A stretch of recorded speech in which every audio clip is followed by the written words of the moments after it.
Salam Sobat Akademika Unhas, senang sekali saya Putri Naja dapat kembali menyapa Anda. Bertemu tokoh baru, cerita baru, Unhas Figur.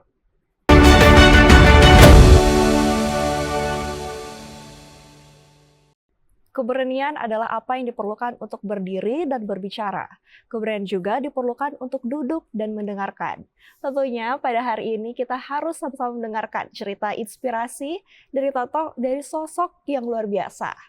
Bapak Raplin Khalid SHMH selaku Senior Vice Presiden Hukum PT Pelindo Jasa Maritim. Selamat siang Bapak. Selamat siang. Gimana kabar hari ini? Alhamdulillah baik, sehat. Alhamdulillah. Gimana tadi perjalanan menuju Unhas? Kembali lagi ke Unhas?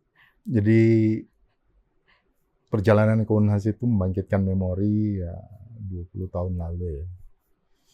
Bagaimana kita tapi yang beda mungkin sekarang macetnya. Oke. Kalau dulu mungkin sekarang kita bisa naik kendaraan pribadi, kalau dulu masih naik angkot ya, PT-PT lah ya. Setelah kita nikmati lewati dari arah Taman Makam Pahlawan, kemudian masuk PLTU Telo, melihat Perintis Kemerdekaan 10, masuk gerbang Unhas. Oh, Luar yes, biasa. Bicara mengenai tadi sempat disebut mengenang memori. Kita mengenang flashback lah kita sedikit. Seorang Bapak Raplin Khalid dulu masuk di Unhas itu sebenarnya kenapa tuh memilih Unhas lah terlebih dahulu? Jadi saya memilih Unhas itu ya tidak bisa dipungkiri ya, pada tahun itu 98 ya, bahkan sampai dengan saat ini saya sebagai seorang alumni Unhas masih bangga dong. Betul. Unhas pada saat itu merupakan kampus terbesar yang ada di Indonesia Timur. Ya, kita pada saat itu ya di Sulawesi ya, saya kebetulan lahir dan besar di Gorontalo. Milih ya mungkin kalau ke Jawa terlalu kejauhan, kenapa tidak mencari di Makassar? Kebetulan Unhas punya nama besar, udah saya pilih kuliah di Unhas. Ikut UMPTN, alhamdulillah lulus. Oke, kita seperti tahu kan jurusan hukum nih. Masuk di Unhas dengan memilih jurusan hukum. Apa tuh alasannya? Kenapa memilih hukum? Kenapa memilih yang lain? Kalau boleh tahu juga dulu ke SMA, apakah memang dari IPS atau bagaimana tuh Pak? Jadi kalau mengingat pilihan itu sebenarnya pada saat memilih jurusan ya di kelas 3 ya. Jadi sebenarnya saya itu di kelas 2 kan, kita waktu itu kurikulumnya kan kelas 3 baru pilih jurusan. Yaitu IPA, IPS sama bahasa ya. Nah, pada saat saya di kelas 2 itu alhamdulillah nilai sains bagus. Semuanya bagus. Nah, teman kebetulan kita masuk, saya memang tertarik pada ilmu sosial. Saya pada saat itu ingin ambil IPS, ilmu C. Tapi ada teman yang mengatakan itu simpel, dia bilang, kalau kamu sudah masuk di IPS, itu nanti pada saat UMPTN, itu akan sangat susah untuk memilih jurusan lain. Tapi kalau ngambil IPA, Anda bisa dapat juga milih jurusan untuk kuliah itu IPS. Iya. Ya sudah, saya oke, kalau gitu. Saya ngambil, saya masuk IPA. Tapi pada saat UMPTN, saya hanya mengambil pilihan IPS. Jadi waktu itu ngambil pilihan pertama Fakultas Hukum Unhas. Pilihan kedua waktu itu Ilmu Politik Universitas Samratulangi, Manado, karena waktu itu kan di Gorontalo lahir. Kenapa saya pilih hukum? Ya pada saat itu mungkin kalau kita tumbuh dan besar di era 90-an ya, kita melihat bahwa salah satu yang paling parah atau yang paling berat bagi kita masyarakat itu adalah ketika kita diintimidasi oleh orang-orang tertentu atas nama hukum. Betul. Saya ingin kuliah hukum agar saya tidak mendapatkan perlakuan yang tidak mengenakan dari orang yang mengatasnamakan aparat hukum. Itu alasannya. Jadi saya bisa membela diri saya, keluarga saya. Mengapa saya kemudian mengambil kuliah hukum. Oke, nah sudah masuk dan lulus di Unhas dengan jurusan hukum. Berarti tadi lulus di pilihan pertama Pak ya? Lulus pilihan pertama. Oke, luar biasa. Gimana tuh setelah masuk di Unhas, bagaimana proses selama kuliah? Mungkin ada cerita yang menarik? Yang menarik itu sebenarnya apa ya? Pada saat itu masih ada ospek ya. Justru kadang-kadang ospek waktu itu agak keras ya. Dan itu yang justru mungkin menumbuhkan sifat solidaritas ya, solidaritas di antara kita ya. Tapi satu hal yang saya pahami bahwa saya termasuk yang bergaul mungkin bukan pada level angkatan itu saja. Oke. Bahkan saya bergaul lintas angkatan. Ya itu juga ada sejarahnya. Teman saya itu pada saat saya datang, kami waktu itu dari Gorontalo itu ada sekitar 6 orang. Ada teman menyampaikan kepada saya, kamu itu dari Gorontalo, kamu dari daerah ya. Kuliah di sini bergaul sesama itu saja. Nah, kira-kira apa sih yang kamu harapkan nanti? Pulang ke rumah sama, dari kampung sama, terus pergaulanmu tidak berkembang. Betul. Itu sentilan kecil tapi merubah saya. Akhirnya apa? Saya mulai bergaul.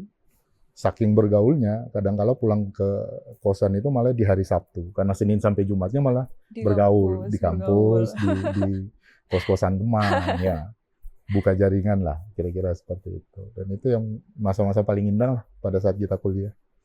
Oke, terus apakah Bapak Raplihan sendiri pada saat semasa kuliah aktif juga nggak sih di organisasi? Ya justru pada saat itu ya memang euforia reformasi 98 itu sangat mempengaruhi diri kita ya. Di masa-masa itu memang melihat mahasiswa itu bagaikan, oh, ini kalau udah jadi mahasiswa itu udah kayak bagaimana ya? Betul. Pahlawan Iya, reformasi, betul. terus pembela rakyat lah.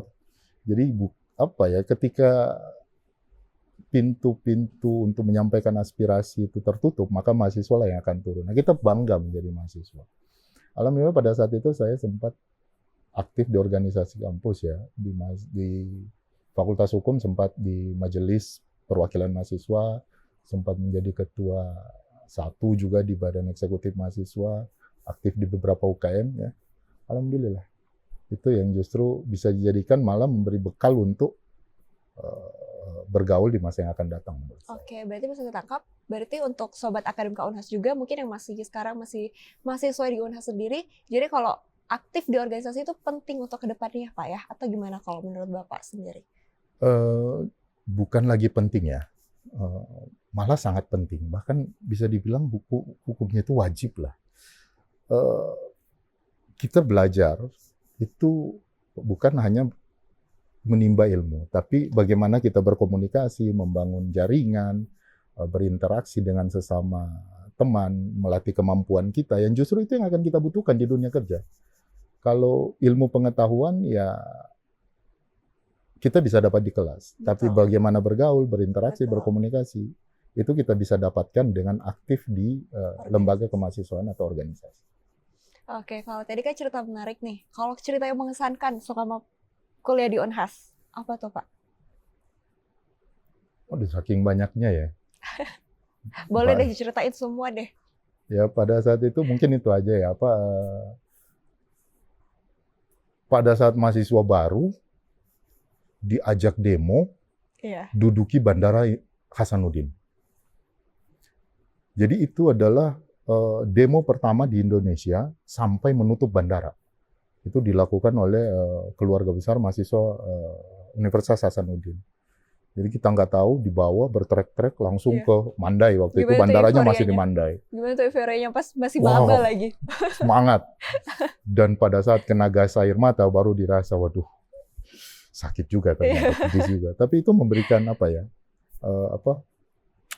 sensasi dan pengalaman yang luar biasa. Karena masih maba, ikut demo. Ikut demo, masih botak waktu itu, masih gundul lah. Teman-teman pada saat itu kan setiap selesai ospek itu pasti gundul. Iya, betul. Ya itu, kira-kira 1 minggu, menolak sidang istimewa pada saat itu. Luar biasa. Nah, kalau kayak gitu, apa sih kalau misalnya yang Bapak Raplihan sendiri dapat kesan-kesan momen-momen seperti itu, Pak? Yang pertama, kebersamaan ya. Kebersamaan kita beramai-ramai, terus kita merasa ya mungkin inilah jalan yang bisa kita berikan ya pada saat itu ya, dengan idealisme mahasiswa. Inilah kontribusi mungkin paling minimal yang kita bisa berikan untuk perbaikan bangsa ini dengan demo. Karena kalau kita mau perbaiki yang lain, kayaknya kita belum ada kesempatan untuk masuk ke arah itu. Ya, jadi kita sebagai mahasiswa ya itu tadi sebagai kekuatan untuk memberikan masukan, menyuarakan aspirasi. Ya, mungkin seperti itu. Oke, luar biasa nih kenangan-kenangan pas kuliah nih Pak ya. Oke, setelah lulus kuliah, gimana tuh proses perjalanan karir seorang Bapak Raplihan? Apakah langsung kerja atau Seperti apa tuh Pak? Alhamdulillah saya itu lulus kuliah pada saat itu ya wisuda ya. Wisuda itu di bulan, bukan wisuda, sorry. Saya selesai ujian skripsi itu di bulan Januari pada saat itu. Harusnya saya kejar waktu pada saat itu saya kejar untuk wisuda Desember, nggak keburu. Iya. Ya, saya akhirnya ujian pertama di bulan Januari. Nah, saya mulai bekerja pada saat itu di bulan Agustus. Jadi ada sekitar jeda 6 bulan. Nah, wisuda di bulan Maret, 4 bulan setelah wisuda yang saya lakukan adalah apa? Nah, saya pada saat itu ikut kursus. Ya, saya ikut kursus bahasa Inggris, kursus komputer pada saat itu kan kondisi kita belum komputer ya belum familiar sekarang ya. Ya itu yang saya isi. Alhamdulillah dengan itu ternyata bisa memudahkan pada saat kita ikut seleksi kerja. Saya waktu itu keterima di pabrik semen Bosowa ya, di Maros. Itu sempat bekerja 2003 sampai dengan 2005. Oke. 2005 kemudian saya masuk dipindah ke Pelindo itu per 1 Desember 2005. Alhamdulillah sampai dengan sekarang. Mulai karir dari staff. Oke, jangan dulu di-spill, mungkin kita bakal bahas di sesi berikutnya Pak ya. Tahan dulu. Oke, baik Sobat Akademika Unhas, tentunya kita akan lanjut lagi, mengulik lagi kisah dari seorang Bapak Raplin Khalid, tapi setelah jeda pariwara berikut.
Baik Sobat Akademika Unhas, masih bersama saya Andi Putri Najwa. Tentunya kita masih bersama Bapak Raplin Khalid SAMH. Kita lanjut lagi nih Pak ya. Oke, luar biasa. Tadi kan udah terspill nih, jadi S1 langsung kerja. Nah, sebelum kita bahas di tingkat selanjutnya lagi, kan kalau kita dengar nih, ceritakan lulus kuliah terus langsung kerja. Kalau kita bisa bilang, itu mungkin anugerah yang luar biasa nih Pak ya. Gimana tuh menurut Bapak? Apakah menurut Bapak apa yang membuat Bapak bisa mungkin pada saat itu mungkin langsung kerja? Apakah ada peran orang tua kah? Atau bagaimana tuh Pak? Kalau peran orang tua tentu tidak bisa dipisahkan. Saya merasa bahkan mungkin rezeki yang saya dapatkan atau apa yang saya bisa lakukan sampai dengan hari ini itu tidak lepas dari restu orang tua. Betul. Yang kedua memang kembali yang seperti di awal saya sampaikan bahwa ternyata dunia kerja itu tidak melihat lembaran kertas nilai akademik. Betul. Tapi bagaimana kita mampu membawa diri, mungkin pada saat kita wawancara kerja dan sebagainya, ini bisa dikembangkan atau tidak? Karena justru kalau lembaran kita di dunia praktis itu yang dicari orang yang bisa kerja, bukan yang mengkaji atau duduk ya. Nah, pengalaman di kampus, berinteraksi, percaya diri dengan bergaul di lembaga kemahasiswaan itu ternyata menjadi modal penting. pada saat kita masuk ke dunia kerja. Bukan dunia kerja apa? Menghadapi wawancara kerja. Karena wawancara kerja kadangkala titik kritikal yang akan merekrut kita percaya kita mampu atau enggak. Betul. Bukan hasil tesnya, tapi kadangkala justru itu yang sangat dibutuhkan. Oke, kan tadi tuh ada beberapa disebutkan itu penting menjadi modal utama pada saat menjadi mahasiswa. Mungkin selain itu, apakah ada yang mungkin Bapak bisa sampaikan kepada Sobat Akademika Unhas, mungkin yang akan perlu disiapkan dari sekarang untuk menghadapi dunia selanjutnya, itu kerja? Kalau untuk tantangan dunia kerja, yang pertama memang sebenarnya saat ini lebih mudah ya. Akses informasi, akses ilmu pengetahuan itu bisa lebih mudah diakses dibandingkan zaman dulu. Betul. Makanya kadangkala kita yang generasi sebelum internet ini terlalu mewabah, itu kadangkala bisa berbangga. Iya. Ya kami sarjana bisa nyusun skripsi tanpa Google. Betul. Nah, jadi kita nyari bukunya, memang nyari textbooknya itu ya harus lihat fisiknya, baca dan sebagainya. Nah kadangkala memang teknologi baik, tapi kalau kita terlalu terlena dengan teknologi, akhirnya daya juang kita ini hilang. Bagi saya mungkin budaya membaca itu perlu. Dan budayakan membacanya langsung dari buku. Kadangkala mungkin kita cuma langsung cari resensi bukunya ini apa ya. Bagi saya lebih bagus beli bukunya, baca bukunya, nikmati. Itu mungkin akan lebih masuk di memori kita dibanding kita membaca di tablet atau di handphone, kira-kira seperti itu. Oke, luar biasa. Nah, kita lanjut lagi yang tadi. Kan setelah lulus, tadi kerja sempat di salah satu perusahaan, terus mendaftar lagi di BUMN. Ya. Boleh diceritakan tuh, apakah memang mendaftar masuk di BUMN berdasarkan rekrutmen, atau dari sini kah, atau dari mana tuh Pak? Oke. Jadi memang pada saat itu ya, pada saat kita lulus kan kita pada umumnya ya, kalau orang dari Fakultas Hukum nih, lulusan Fakultas Hukum kan, kalau pengen masuk ke jalur PNS, ya tentu tembakannya kalau bukan jadi jaksa, jadi hakim. Iya, betul. Kalau pengen petarung, ya jadi pengacara. Betul. Ada juga yang mungkin mampu langsung kuliah S2 ngambil notaris. Nah, kita bertarung itu pada umumnya ngambil di swasta. Saya ngambil yang pilihan ini. Karena saya memang passion saya ingin bekerja lebih ke swasta ya. Mulai pada saat itu ngirim lamaran ada banyak sih, perbankan dan sebagainya. Tapi setelah lulus diterima di pabrik semen, kemudian berdasarkan pengalaman di situ, jadi sementara kerja itu kita nyari lagi. Karena pada saat itu passionnya ya nyari yang terbaik lah. Iya, betul. Ini kadang-kala kita nyari pijakan gitu ya. Nah, alhamdulillah sempat pada saat itu ada Bank Indonesia, terus ada Bank Mandiri, ya, kita ikut juga walaupun udah kerja nih. Ya alhamdulillah nyantolnya di Pelindo. Pelindo pun dari rekrut terbuka pada saat itu. Dan tesnya seingat saya itu sekitar 6.000 atau 8.000 orang di Barugaan di Pangeran Petarani. Di Unhas. Jadi pada saat itu yang tim rekrutnya adalah Unhas, kerjasama antara Pelindo dengan Unhas. Oke, jadi pada saat setelah tes, alhamdulillahnya lolos. Kita tes pertama. Terus gimana tuh perjalanan karirnya? Apakah mulai dari bawah kah, atau langsung dapat posisi kah, atau bagaimana tuh? Ya, masuk pada saat itu memang ya dari bawah, dari staff waktu itu, namanya pelaksana. Ya, jadi tukang review kontrak, bikin kontrak dan sebagainya, dan segala macam lah. Segala macam kerjaan lah. Dan kadang-kala itu penting agar kita mengetahui lebih banyak. Betul. Jadi bagi yang junior-junior ke depan ini ya, bagi rekan-rekan mahasiswa ya, ketika masuk ke dunia kerja itu memang bisa dibilang ketika menjadi pegawai baru itu semua pekerjaan diserahkan dan diminta untuk dilakukan. Betul. Tapi itu penting sebenarnya untuk memberikan kita pemahaman secara menyeluruh, minimal tentang lingkup kerja bidang lain kita paham. Iya. Nah, kadang-kala jangan terlalu fokus, saya hanya pengen kerja urusan saya nggak pengen kerja bidang lain. Itu kadang-kala justru mematikan diri kita sendiri di dunia kerja.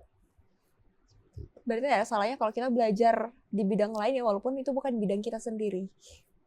Justru harus.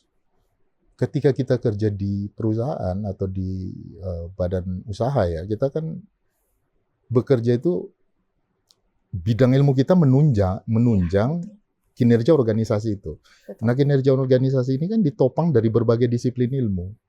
Nah, di berbagai disiplin ilmu ini baik dari ekonomi, teknik, ya, ada IT dan sebagainya. Kita harus paham minimal prosesnya. Kita nggak harus tahu detail, Betul. tapi kita tahu kebijakan umumnya tentang apa. Sehingga kita bisa paham, oh kita harus menyesuaikan, oh kita harus melakukan ini. Nah, kita tidak bisa ego dengan bidang ilmu kita sendiri. Kalau kita ingin bekerja di perusahaan ya berbeda mungkin dengan entitas lain. Oke, kalau kita lihat sekarang kan jabatan Pak Raffi Halis sendiri Senior Vice President Hukum PT Pelindo Jasa Maritim. Ya, berarti selama ini memang di bidang hukum, di lingkup hukum. Betul? Oke. Nah, terus menurut Bapak sendiri nih, apa sih yang menjadi kunci? Kan Bapak sudah coba kemarin perusahaan sebelumnya, terus sekarang di BUMN, dan disitulah karir Bapak menunjang. Terus menurut Bapak menjadi kunci dalam membangun budaya perusahaan yang kompatibel dengan nilai-nilai hukum sendiri.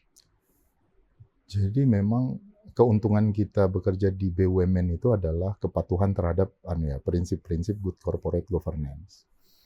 Mungkin kadangkala ini bagi orang yang ingin bergerak cepat, ini dianggap menghambat.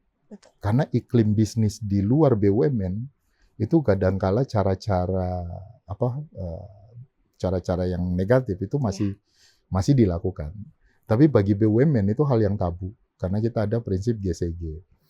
Karena ada prinsip juga selain itu bahwa yang dikelola oleh BUMN ini adalah uang negara, sehingga kalau salah treatment, salah kelola ya berujung pada tindak pidana korupsi. Ya, ini yang harus kita hindari. Jadi kuncinya di situ, jangan sampai menabrak aturan, jangan sampai membuat jangan sampai menabrak aturan. Yang kedua, jangan juga kita membuat aturan yang meribetkan diri kita sendiri. Betul. Karena kita sebagai perusahaan ya, tentu cari laba, jangan sampai terlalu terbelenggu. Gitu, kira-kira. Oke, kayak gitu Pak ya. Mungkin terus selanjutnya apakah mungkin ada yang bisa Bapak sampaikan kepada Sobat Akademika Unhas untuk mereka yang untuk mempersiapkan diri? Mungkin ada beberapa yang tertarik untuk masuk di BUMN sendiri seperti Bapak, apa yang mungkin perlu disiapkan atau tips-tips? Bekerjalah sesuai dengan passion. Jadi itu akan mengeluarkan seluruh energi terbaik. Betul. Cintailah, ya, cintailah. Jadi bagi orang yang tidak mencintai pekerjaannya, jam kerja dari jam 8 sampai dengan jam 5 sore itu hal yang sangat membosankan. Duduk, diam di belakang komputer. Betul. Tapi ketika kita mencintai sesuatu apa yang kita kerjakan, maka kita tidak akan pernah berpikir tentang waktu, dan yang kita lakukan pasti adalah hasil terbaik dari karya kita. Itu yang pasti kita lakukan. Nah, bagi yang rekan-rekan mahasiswa ke depan, carilah passionmu di mana dan fokuslah di situ. Mungkin itu saja. Oke, cari kan sesuai passion. Terus gimana nih kalau misalnya case-nya sekarang nih banyak kan kayak mahasiswa tuh sering banget salah pilih jurusan nanti udah di pertengahan semester baru dia merasa kayak, aduh kayaknya ini salah jurusan deh. Terus gimana tuh Pak? Salah pilih jurusan, jadi gini. Sebenarnya gini ya, kadangkala tidak harus linear kita kuliah di sini, kemudian kerjanya di bidang juga. ini. Oke.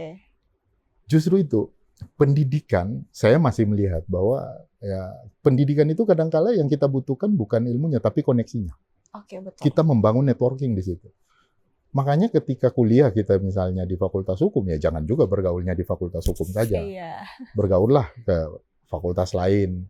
Syukur-syukur bisa dapat jodoh di tempat itu kan. Ya, kalau saya sih dapat jodohnya malah di fakultas sendiri. Tapi itu, tidak ada keharusan bahwa dengan kita ngambil jurusan ini bahwa kita harus kerja di sini. Itu justru setelah kita lulus baru kita sadar. Kita belum tahu ya, masa setelah kuliah lulus SMA ini kita belum tahu. Kita punya cita-cita, tapi setelah menjalani baru kita tahu ternyata saya punya keahlian di sini. Betul. Saya punya keahlian di sini. Bisa jadi ada mahasiswa teman saya ada malah lebih hebat dia bikin desain grafis daripada review kontrak. Dia kadang-kadang sekarang baru nyesal, waduh kenapa saya dulu nggak kuliah desain grafis ya. Tapi itu bukan satu alasan. Latar belakang pendidikan bukan alasan. Oke. Tidak ada istilah salah pilih jurusan lah. Tergantung itu aja.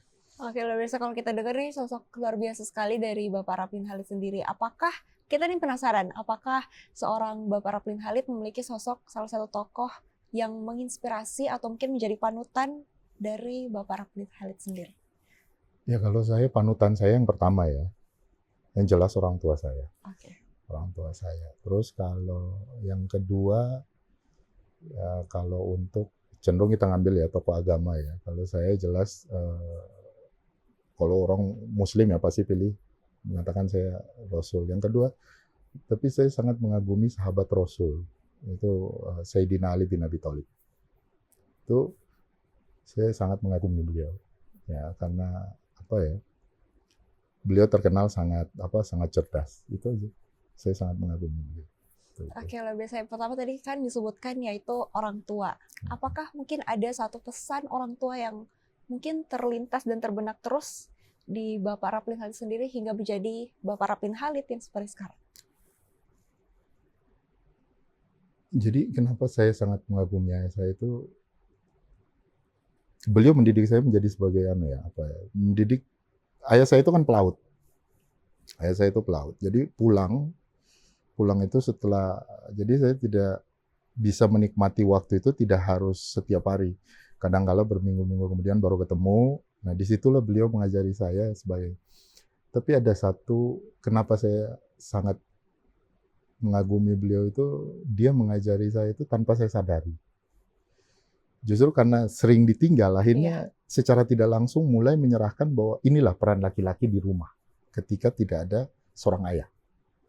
Nah, disitulah saya mulai belajar loh. Sehingga ketika saya harus kuliah di luar daerah, mandiri, ya itu bukan suatu hal yang sulit bagi saya pada tahun itu. Karena memang dengan tidak adanya ayah di rumah bekerja, ya saya sudah diposisikan ya Anda harus menjadi seorang pemimpin di rumah itu. Kira-kira seperti itu. Oke, luar biasa. Terus selama perjalanan Bapak Raplin Khalid, adakah prinsip yang Bapak pegang teguh hingga sampai saat ini? Dan ini yang saya pegang dari dulu. Kalau bukan rezekimu, sekuat apapun kamu berusaha, maka itu tidak akan kamu dapatkan.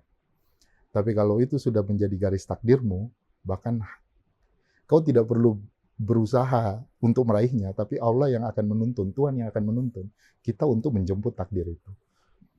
Itu adalah pegangan hidup saya. Sehingga kadang-kala kalaupun saya mengharapkan sesuatu dan saya tidak dapatkan, itu prinsipnya saya bilang berarti Allah melindungi saya. Tuhan melindungi saya dari hal-hal buruk yang bisa jadi saya dapatkan kalau saya mendapatkan hal tersebut. Jadi itu. Oke, prinsip saya. luar biasa. Kita mungkin bisa mendengar sesuatu yang luar biasa sekali dari Bapak Raplin Khalid sendiri. Mungkin sebelum menutup perjumpaan kita pada hari ini, mungkin bisa Bapak sampaikan kepada Sobat Akademika Unhas, mungkin closing statement atau kiat-kiat yang bisa Bapak sampaikan. Masuk ke Unhas itu adalah satu kebanggaan. Gunakan momen saat berada di Unhas untuk menggali dan mengeluarkan seluruh potensi terbaik kita. Bagi rekan-rekan mahasiswa ya. Karena yakin dan percaya, lulusan Unhas itu punya nilai tawar yang sangat baik di luar. Sehingga jangan jadi mahasiswa yang biasa-biasa saja. Nikmati zaman mahasiswa ini dengan apa ya? Dengan semenarik mungkin lah. Jangan cuma belajar, tapi ya silakan aktif berorganisasi dan sebagainya. Mungkin itu akan membentuk, dan kita tanpa sadari itu akan sangat membantu kita di masa yang akan datang. Mungkin seperti itu. Luar biasa. Terima kasih banyak Bapak atas waktunya untuk hari ini. Sama-sama. Baik, luar biasa Sobat Akademika Unhas. Tentunya kita dapat mendengar sesuatu yang luar biasa dari Bapak Raplin Khalid SHMH. Baik, jadi sukses adalah menyukai diri sendiri, menyukai apa yang kamu lakukan, dan menyukaimu cara melakukannya. Baik Sobat Akademi Unhas, jangan lupa untuk terus saksikan Unhas Figur hanya di Unhas TV. Saya Putri Najwa, mewakili kru yang bertugas pamit undur diri dan selamat beraktivitas.